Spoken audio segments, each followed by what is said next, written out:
як нафар ҷавондухтар сокини шаҳри Душанбе бо ирсоли аксу навор аз раёсати вазорати корҳои дохилӣ дар шаҳри Душанбе дархост намуд, то нисбати ҷавонписари дар наворҳои инъикос ёфта чораҳои дахлдори қонунӣ андешида шавад.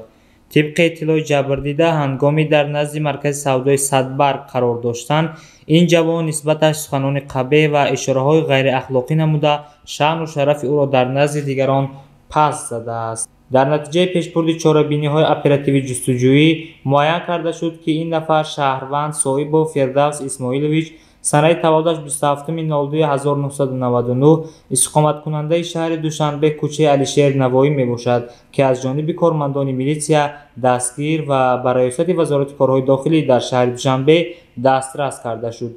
зимни санҷиш амалу кирдорҳои номатлуби содиркардаи ӯ исботи худро ёфта, зимнан номбурда сидқан аз амалҳои худ изҳори пушаймонӣ намуд. вобаста ба ҳолати мазкур нисбати Саидов Фирдавс тибқи талаботи моддаи 460 Кодекси ҳуқуқвайронкунии маъмурии Ҷумҳурии Тоҷикистон протоколи ҳуқуқвайронкунии маъмурӣ тартиб дода шуда, дар асоси қарори суд ҷазо дар намуди ҳабси маъмурӣ ба муҳлати 5 шабона рӯз татбиқ карда шуд.